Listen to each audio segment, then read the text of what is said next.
전에 헤롯이 자기가 동생 빌립의 아내 헤로디아에게 장가든 고로 이 여자를 위하여 사람을 보내어 요한을 잡아 옥에 가두었으니 이는 요한이 헤롯에게 말하되 동생의 아내를 취한 것이 옳지 않다 하였음이라.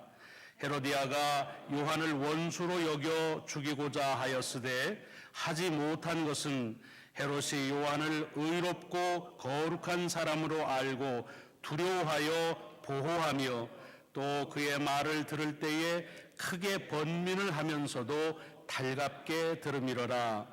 마침 기회가 좋은 날이 왔으니 곧 헤롯이 자기 생일에 대신들과 천부장들과 갈릴리의 귀인들로 더불어 잔치할세 헤로디아의 딸이 친히 들어와 춤을 추어 헤롯과 그와 함께 앉은 자들을 기쁘게 한지라.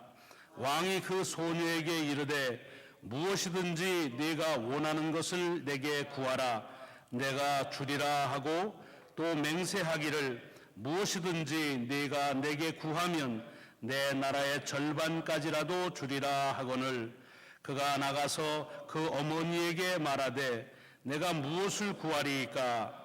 그 어머니가 이르되 세례 요한의 머리를 구하라 하니 그가 곧 왕에게 급히 들어가 구하여 이르되 세례 요한의 머리를 소반에 얹어 곧 내게 주기를 원하옵나이다 하니 왕이 심히 근심하나 자기가 맹세한 것과 그 앉은 자들로 인하여 그를 거절할 수 없는지라. 왕이 곧 시병 하나를 보내어 요한의 머리를 가져오라 명하니 그 사람이 나가 옥에서 요한을 목베어 그 머리를 소반에 얹어다가 소녀에게 주니 소녀가 그것을 그 어머니에게 주니라. 요한의 제자들이 듣고 와서 시체를 가져다가 장사하니라. 아멘. 아멘. 오늘 아버님들 감사하고 또 하나님께서 우리 아버지가 되심을 기억하고 또 그것을 감사하는 아버지 주일인데 우리 마가복음의 말씀을 통해서 함께 은혜를 나누는 62번째 말씀을 이어갑니다.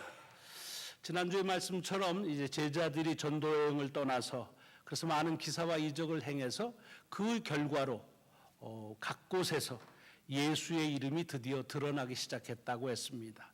지난주에 말씀드렸지만 사람들 눈에 비치는 건 제자들이 하는 것이라서 당연히 제자들의 이름이 드러났어야 되는데도 그 제자들로 인해서 예수의 이름이 드러났다. 그 말은 의도적으로 제자들은 자기들이 하는 일을 하면서 그 일의 연유와 그 동기와 그 능력이 어디서부터 비롯되는지를 분명히 말했다고 하는 것입니다. 그래서 우리가 살아가는 삶에서 우리를 드러내고 싶은 그런 욕망도 있고 세상은 그런 기대도 갖고 있지만 그러나 우리를 통해서 예수 그리스도가 드러나는 삶을 살자 하는 말씀을 같이 나눴습니다.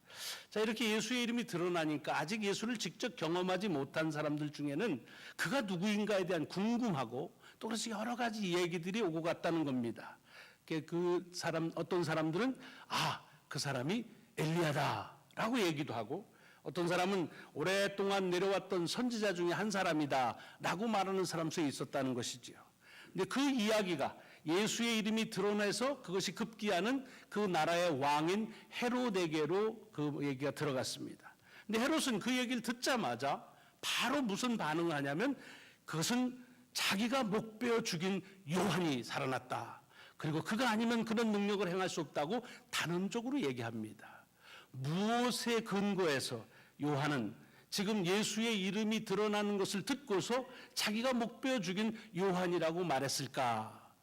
그 배경적인 얘기가 오늘 17절부터 29절까지의 좀 장황하지만 다 자세하게 이 세례 요한이 어떻게 이 헤롯에 의해서 죽는지에 대한 말씀을 이렇게 쭉 전해주고 있는 것입니다. 사건의 발단은 이렇게 됩니다. 헤롯이 자기 이복 동생인 빌립, 또 다른 헤롯이죠. 빌립의 아내가 있는데 그의 이름이 헤로디아입니다. 근데 그 헤로디아를 다시 자기 아내로 맞이합니다. 좀 이상하지요. 무슨 그냥 다른 어떤 아리따운 여인이 있는데 아내로 맞았다고 너무 자연스러운 거지만 이것은 다시 얘기하자면 서로 간의 가정을 가지고 있는데 이제는 그 가정이 깨어지고 그리고서는 다시 뭐 좋은 말로 하면 이제 재혼을 하게 된 겁니다. 역사가에 의하면 이미 이때 헤롯은 20년간의 결혼 생활을 해왔고 아내가 있었는데 또 불구하고 어떤 연유였었는지 그 자기 동생의 아내인 헤로디아를 보고 그야말로 fall in love를 했는지 아니면 유혹을 받았는지 모르지만 그러나 그 둘이 결혼을 하게 됩니다. 자, 그래서 이렇게 새로운 가정을 꾸몄는데 그런데 이 왕이 새로운 가정을 꾸민 것에 대해서 물론 사람들이 좀 불편하지요. 그러나 왕이 하는 일에 뭐라고 할 수가 없습니다. 그런데 그때 세례 요한이 나타나서 그 헤롯을 향해서 그것은 잘못되었다. You are wrong 이라고 지적을 합니다. 물론 이것은 세례 요한의 개인적인 사견이 아니라 하나님의 말씀에 근거해서 하는 말이지요. 동생의 아내를 취하는 것은 옳지 않다라고 말했다는 것입니다. 자, 이 말이 이 헤롯에게도 참 바더가 됩니다. 바더가 되는데 그 말에 더 충격을 받고 또 심하게 그것에 아주 마음에 걸리는 사람이 바로 그 헤로디아 새 아내였습니다. 그래서 헤로디아가 어떻게 해서든지 이 세례 요한을 죽이려고 합니다. 그런데 그때에 이 헤롯이 이제는 그 세례 요한을 옥에 가두었다고 되어 있습니다. 우리가 이 말씀을 읽으면 통상적으로 이런 그림이 금방 그려지죠. 헤롯과 그의 새 아내 헤로디아가 자기들의 결혼한 것에 대해서 지적하고 뭐라고 쓴소리한 이 세례 요한을 이걸 보기 싫어서 그래서 옥에 쳐넣었다가 좋은 기회가 돼서 그냥 목 잘라 죽였다. 이렇게 알 수 있습니다. 근데 이것을 성경을 조금 천천히 그리고 깊이 말씀을 묵상하면 딱히 그런 말씀만은 아닌 것으로 우리에게 전해집니다. 무슨 얘기냐 하면 사실 오늘 본문에 보면 이 헤롯은 세례 요한에 대해서 죽일 마음이 없었습니다. 오히려 그 세례 요한을 옥에다 가둔 것은 자기의 새 아내인 헤로디아가 이 세례 요한을 죽이려고 하니까 오늘 본문대로 하면 그를 보호하기 위한 조치였습니다. 물론 자기에 대해서 그렇게 쓴소리하는 것에 대한 그런 징계이기도 하지만 그러나 또 다른 면에서는 이 세례 요한을 보호하고자 하는 그런 마음도 있었습니다. 무슨 소리냐? 헤롯은 세례 요한이 자기의 결혼뿐만 아니라 자기가 하는 일에 대해서 자기가 하는 일이 옳지 않다고 하는 것을 하나님의 말씀에서 지적할 때마다 그게 늘 고민이 됩니다. 번민이 됩니다. 그래서 근심했다 그랬습니다. 근데 근심하면서도 그 말이 옳아요. 그렇기 때문에 그 말을 달갑게 받았다고 되어 있습니다. 왜? 이 헤롯은 세례 요한이 의로운 자고 거룩한 자라고 하는, 요즘으로 쉽게 말하면 존경하는 마음이 있었습니다. 하나님의 사람으로 그가 비록 자기에게 대해서 따가운 얘기를 하지만 그러나 그것 때문에 내가 그 말씀을 들으면서 하지 못해서 근심은 있지만 그럼에도 불구하고 그를 죽일 마음은 전혀 없었습니다. 근데 헤로디아는 달랐습니다. 그래서 그를 죽이려고 하니까 저를 보호하기 위해서 감옥에다가 넣었다 하는 것이 오늘 본문 속에 나오는 그대로의 이야기입니다. 다시 얘기하자면 헤롯은 세례 요한이 자기를 지적하는 것이 그것 때문에 근심하고 번민은 할지언정 그러나 그것 때문에 그를 죽이려고 하는 마음은 없었고 오히려 그 말을 달갑게 여겼다는 것입니다. 단 그렇게 달갑게 여길 뿐이지 그 말대로 자기의 삶을 바꾸진 않았습니다. 그냥 근심하고 잘못됐구나 하고 지적당한 것에 고민은 했지만 고민으로 끝. 그리고 다른 것은 달라지지 않았다는 얘기입니다. 그렇기 때문에 이 헤롯의 이중적인 그런 삶의 잣대나 그런 이중적인 삶을 칭찬할 필요는 없습니다. 하지만 여러분 생각해 보시죠. 한 일개 물론 분봉왕이긴 하지만 한 지역을 총괄하는 왕이 자기를 향해서 왕의 잘못을 지적하는 사람에게 그 이야기를 따갑게 들으면서도 그걸 달갑게 받았다. 그리고 그가 의롭고 그리고 거룩한 사람이라고 인정한다는 것 아무나 할 수 있는 일은 아닙니다. 적어도 헤롯의 마음에 이 세례 요한을 죽이려고 하는 마음은 추호도 없었습니다. 근데 헤로디아는 그를 죽이려고 하는 마음을 갖는데 오늘 본문에 보면 좋은 기회가 왔다고 되어 있습니다. 요 좋은 기회는 헤로디아에게 좋은 기회입니다. 그러니까 요 문장의 흐름을, 말씀의 흐름을 마가가 전하는 걸 보면 이 헤롯의 생일날 일어난 일련의 일들은 이 기회가 온 것을 포착하고, 그리고 헤로디아가 어떻게 하면 세례 요한을 죽일 수 있을까 하는 계략으로 꾸며진 것이라 그렇게 볼 수가 있습니다. 내용이 그렇습니다. 그래서 어떤 일이 일어나느냐면, 이제 왕의 생일이니까 뭐 우리말로 하면 캐비넷들 다 부르고, 장관들 부르고, 그 다음에 이제 군 고위 장성들 부르고, 또 주민들 가운데, 이게 지배 지역이니까, 그러니까 이제 거기에 귀인들을 다 불러서 이제 잔치를 크게 합니다. 그러니까 얼마나 사람들이 와서 좋아하면서 즐겁게 했겠습니까? 그런데 그날 특별 순서가 있는 거예요. 그 특별 순서가 뭐냐면 헤로디아의 딸, 그러니까 법적으로는 이 헤롯의 딸이기도 하지요. 그 헤롯의 딸 공주가 춤을 추는 겁니다. 여러분 뭐 잘 아시지만 잔치에서 춤을 추는 일은 그렇게 보통 공주가 또는 딸이 그렇게 하는 게 아닙니다. 요즘이야 뭐 춤 아무나 추지요. 근데 옛날엔 그렇지 않습니다. 그냥 정말로 전문적인 댄서들이 와서 하는 일입니다. 흥을 돋기기 위해서. 그런데 이게 특별 프로그램으로 공주가 춤을 춥니다. 그러니 사람들이 오늘 본문에 보면 그것 때문에 너무 기뻐했다고 그랬습니다. 얼핏 들으면 그 공주가 얼마나 춤을 잘 췄으면, 어느 주석을 보니까 그 헤로디아의 딸이 요염하게 그렇게 춤을 춰가지고 남정네의 마음을 다 휘잡았다. 그건 그 사람 얘기예요. 사실은 이 공주가 얼마나 춤을 잘 췄는지는 크게 중요하지 않습니다. 지금 누가 춤췄느냐가 중요한 거예요. 누가 추는 거예요? 공주가 추는 겁니다. 왕의 딸이 춤춥니다. 그러니 거기에 있는 그 왕의 부하들과 신하들과 이 초청받은 사람들이 어떻게 했겠어요? 난리가 나게 반응했을 거 아닙니까? 우와, 뭐 이런 춤은 뭐 본 적이 없다든가, 뭐 너무 잘 춘다든가 호들갑들을 떨었겠지요. 왜? 잘 보이려고. 뭐 공주가 췄는데요. 헤로디아는 아마 이런 반응도 다 계산을 했을 겁니다. 그러니까 사람들이 이렇게 좋아하니까, 그러니까 헤롯이 마음이 더 좋은 거예요. 비록 자기가 낳는지 안 낳는지는 확실하지 않지만 헤로디아의 딸이라고 하는 거 보니까 헤로디아가 결혼하면서 데려온 딸인지도 모르죠. 그러나 법적으로 자기 딸입니다. 공주입니다. 그런데 아마 그래서 더 잘해줬을지도 모릅니다.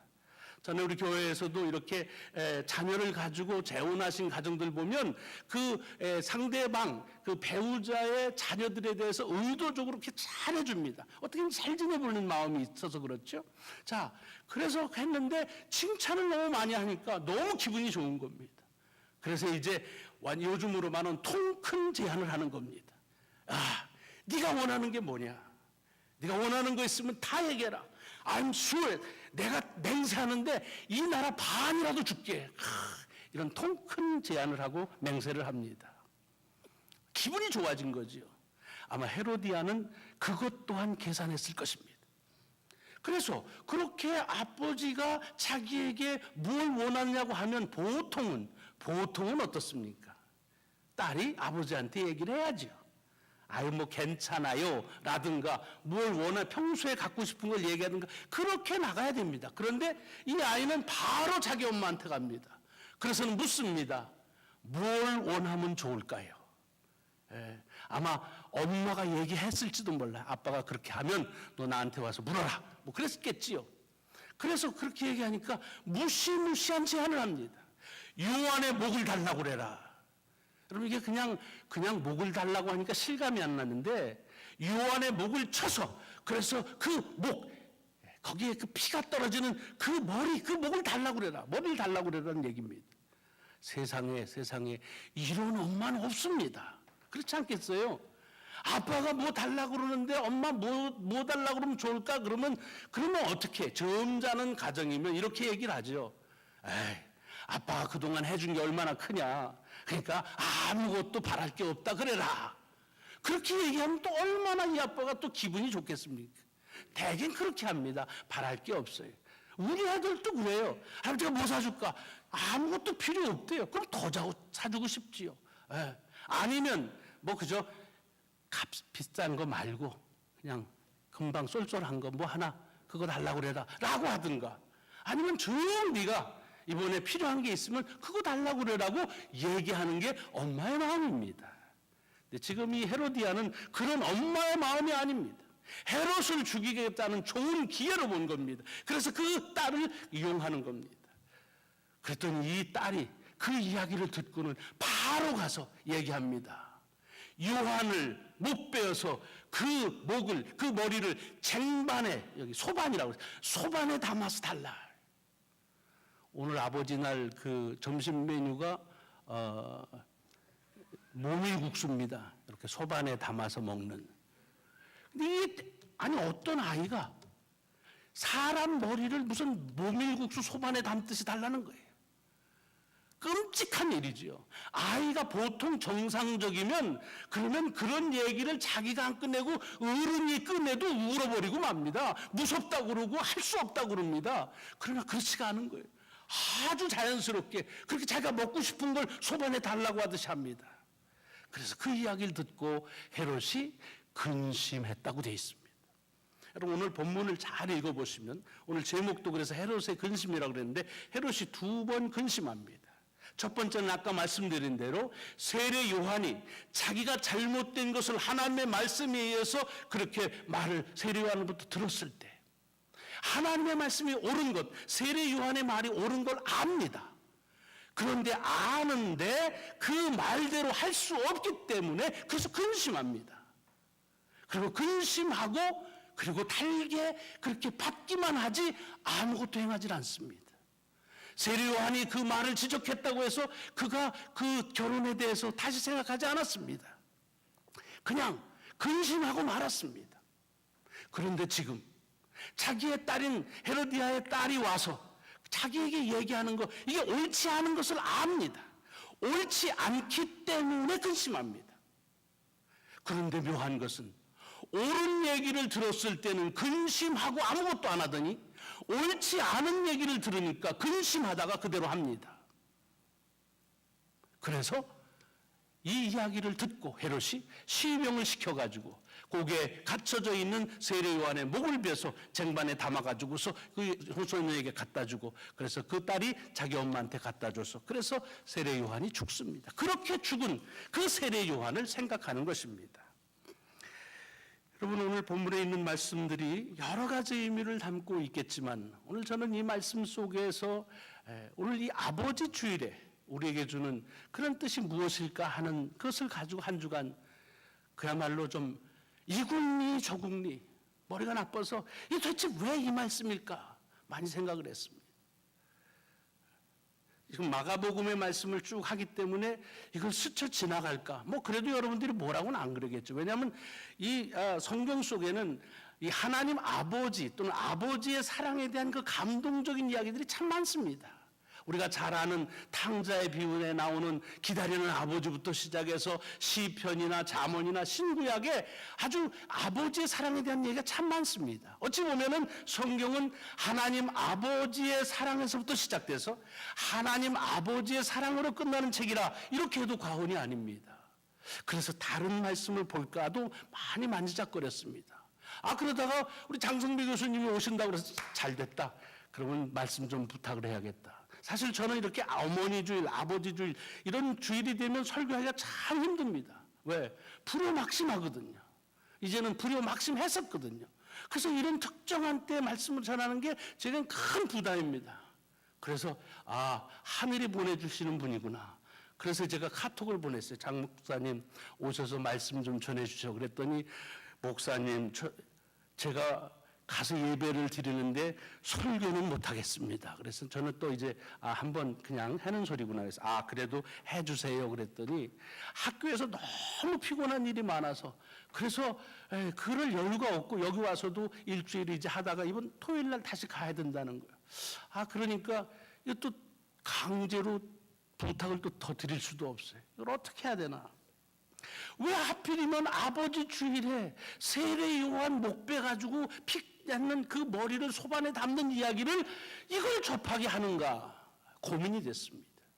그런데 이 말씀 속에서 깨닫게 하시는 진리가 있습니다. 그건 뭐냐 하면 물론 여러분들은 이미 아셨겠지만 저는 한참 후에 깨달았습니다. 헤롯도 아버지였구나.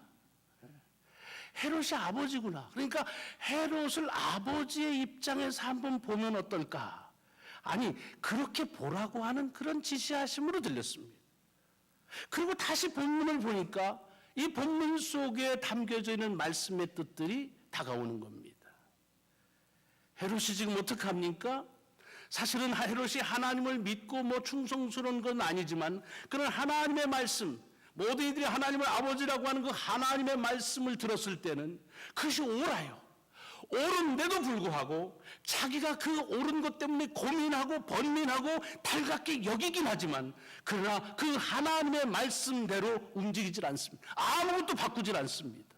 그냥 자기가 살아가는 삶대로 삽니다. 그저 할 수 있는 일이라고 하는 것은 그렇게 말을 전한 사람을 양껏 도와주는 그 정도뿐이었습니다. 그냥 가끔씩 생각해 보는 겁니다. 그런데 자기의 딸이 와서 얘기를 하니까 이것은 옳지가 않습니다. 옳지 않은데도 불구하고 고민돼요. 옳지 않으니까. 그런데 고민만 하고 끝나는 것이 아니라 그 아이의 말대로 하고 있다는 얘기입니다. 여러분, 이게 왜 이 헤롯의 이야기뿐이겠습니까? 저는 제 자신의 모습을 보는 것 같았습니다. 아버지의 얘기가 다 옳았습니다. 그래서 감동이 있었습니다. 제가 말씀드렸죠. 제가 목사가 된 것은 저희 아버님 설교에 은혜 받아서 됐다고. 다 옳았습니다. 그런데 나이가 들면서 그냥 아버지가 옳고 감동적이긴 했지만 아버지의 뜻대로 내 삶을 조정하진 않았습니다. 반하여 우리 아이들한테는 이건 난리가 나지요. GMA비가 안 주는 거 잘못된 거 알면서도 몰래 줍니다. 그리고 마치 아이들하고 잘하는 것처럼 합니다. 여러분, 이게 꼭 제 얘기만입니까? 여러분 어떻습니까? 오늘 아버지 주일인데 아버지 사진 좀 가져라 그랬어요. 하나, 둘, 셋, 넷, 다섯, 여섯, 일부에 4개. 지난번 어머니 주일에 반에 반도 안 돼. 왜 안 가졌어요? 아버지 생각하면 미안한 마음이 있죠? 미안한 거로 끝나는 거예요. 성가대 특별 찬송하는데 어머니 주일에는 어머니에 대한 찬송이 많아. 내가 알기로는 오늘 찾다 못 찾았을 거예요. 아버지에 관한 찬송 좀 하면 좋은데. 그러니까 위대하신 하나님 그런 거 아는 거야. 무슨 얘기예요? 이 헤롯이 다른 이가 아니에요. 바로 우리가 헤롯이란 말이에요. 아니, 내가 헤롯이에요. 아버지가 하는 말이 다 옳아. 하나님이 하시는 말씀이 다 옳아. 그런데 그냥 옳은 것으로 감동받고 끝. 아무것도 고치질 않아. 근데 새끼가 얘기를 하면 그게 옳지 않아. 그래서 조금 고민하다가도 그냥 해달라는 대로 해주는 거예요. 제가 이 아버지 주일에 어떤 일들이 있나 해서 한번 뒤지다가 그다가 한 비디오를, 짤막한 비디오를 하나 발견했습니다. 여러분들은 아마 이미 보셨는지도 모릅니다. KB 재정금융그룹이라고 하는 데서 만든 아버지라는 한 3, 4분짜리 그런 비디오 홍보용입니다. 여러분들이 나중에 KB, 영어 스펠링 KB의 아버지라고 치시면 금방 그 동영상이 뜰 겁니다. 보니까 참 감동적인 얘기예요. 그래서 이제 그거를 클립을 해가지고서 오늘 설교에 저답지 않게 써보려고 그래서 이제 그걸 준비했습니다. 그래서 어제 오후에 한번 했는데 반 이상 가니까 글씨도 너무 작고 그 퀄리티가 너무 안 좋아요. 그래서 그냥 역시 나는 그런 거 하면 안 되나 보다. 그러고서 이제 그만두라고 그랬어요. 내용은 이런 거예요. 무슨 얘기냐면 40개월 미만의 어린아이를 둔 젊은 아버지들에 대한 얘기입니다. 그래서 이제 뭘 하느냐 하면 이 40개월 된 아이들을 둔 젊은 아버지한테 유아 발육의 그 아빠가 주는 영향에 대한 조사를 한다 해가지고는 몰래 카메라가 설치된 그런 방에다가 이제 각자 이렇게 앉게 합니다. 그리고서 이제 질문서를 주고 그 질문서에 답을 쓰게 합니다. 질문이 뭐냐? 질문이 이런 겁니다. 아이가 제일 좋아하는 음식이 무엇인가요? 그러니까 쓰지요. 안상호 교수님, 우리 태준이 실존하는 게 뭐죠? 금방 나올 거예요. 피자요, 뭐요. 금방 나와요. 아이의 자는 모습을 지켜본 적이 있나요? 무슨 질문을 이런 질문을 해? 늘 지켜보지. 당신의 차, 핸드폰, 책상, 지갑에 아이의 사진이 몇 장 있나요? 그랬더니 거기에 나온 아빠들이 얼른 핸드폰을 가지고 막 찾습니다. 수두룩하지요, 뭐 수두룩하지. 아이에게 사랑한다고 말한 적은 언제인가요? 오늘 아침에도 얘기했는데 뭐. 최근에 아이를 안아본 적이 있나요? 안아보지 않은 적이 있는지를 물어봐야지. 늘 안아주는데 뭘 그걸 질문이라고 하나. 흐뭇한 표정으로 여유 있게 답을 써갑니다. 쭉. 그리고 나서 자막이 바뀝니다. 같은 질문인데 그 아이라는 데다가 아버지라고 하는 말로 바꿔서 질문을 합니다. 그리고 거기에 대답하라는 겁니다. 아버지가 제일 좋아하는 음식이 무엇인가요? 제가 지금 묻고 싶은데 곤란해할까 봐 못 묻습니다. 걱적걱적합니다. 아버지의 자는 모습을 지켜본 적이 있나요? 이건 더 어려워요. 당신의 차, 핸드폰, 책상, 지갑에 아버지의 사진이 몇 장이 있나요? 한번 생각해 보세요. 여러분 몇 장이나 있어요, 아버지 사진? 아버지에게 사랑한다고 말한 적은 언제였었나요? 생각도 안 나요, 언젠지. 최근에 아버지를 안아본 적이 있나요? 거의 모든 아빠들이 답을 쓰질 못합니다. 그리고 멍하니 있습니다. 답안지만 보는 사람도 있습니다. 왜? 아버지에 대해서는 뭘 그렇게 기억이 없습니다. 아버지가 다 옳아. 아버지 하는 말들은 다 옳지만 옳은 것으로 끝나지 기억조차 하지 않는 거예요. 저는 그 영상을 보면서 그 질문 앞에 한 번 더 물어볼 질문이 있지 않을까 제 자신에게 생각했습니다. 하나님 아버지가 제일 좋아하는 게 무엇일까요? 당신의 차, 핸드폰, 책상, 지갑에 하나님 아버지를 기억할 수 있는 사진이 있는지요? 하나님 아버지에게 사랑한다고 말한 적은 있는지요? 최근에 하나님을 안아드리듯 하는 그런 적이 있는지요? 헤롯은 요한을 통해 들리는 하나님의 말씀이 옳은 것을 알기 때문에 그래서 그것을 말씀을 달게 받지만 또한 고민하고 근심합니다. 그리고는 따르질 못합니다. 그에 비해서 딸의 요구는 옳지 않은 것을 알면서도 그래서 고민하면서도 그러나 그 말대로 따라가는 것. 이와 같은 헤롯의 모습은 바로 아이들의 요구는 옳지 않아도 들어주면서 아버지의 요구는 옳아도 들어주지 않는 우리들의 모습이다 라고 말하면 너무 지나친 말인가 하는 겁니다. 우리에게 전해진 하나님의 아버지의 말씀이 옳은 것 알기 때문에 우리는 고민합니다. 그러나 그것이 우리에게 달기 때문에 달게 받습니다. 근데 얼만큼 그 하나님의 말씀에 의해서 우리의 삶은 변화되고 있는지요? 마치 여기 헤롯처럼 그냥 달갑게 여기고 근심하는 것으로 끝나는 삶은 아닌지요? 한번 물어보자는 겁니다.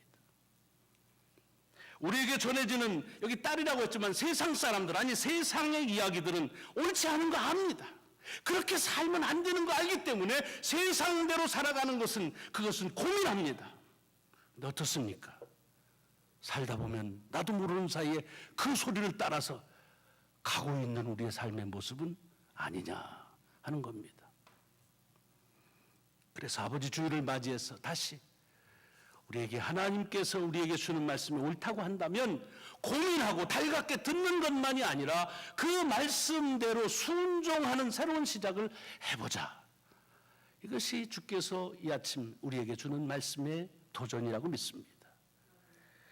하나님의 말씀이 아니고 세상의 말은 그것이 아무리 달콤하더라도 옳지 않는다고 한다면 그것은 고민만 할 것이 아니라 그것에 대해서 노하고 그리고서 하나님 아버지의 말씀대로 살아갈 수 있는 그런 용기, 그런 삶을 새롭게 살아보라고 하는 주의 음성으로 듣습니다. 오늘 우리가 아버지 주일 예배를 드리면서 비록 사진은 못 가져왔다 할지라도 여러분의 아버지를 향한 마음이 헤롯과 같아서는 아니 될 것이다 하는 것입니다. 하나님의 귀한 우리 아버지 되심을 감사한다고 한다면 자녀로서의 아버지에 대한 그런 순종적인 삶의 변화가, 그래서 아버지처럼 사는 그런 저와 여러분 될 수 있기를 주의 이름으로 축원합니다. 기도하시겠습니다.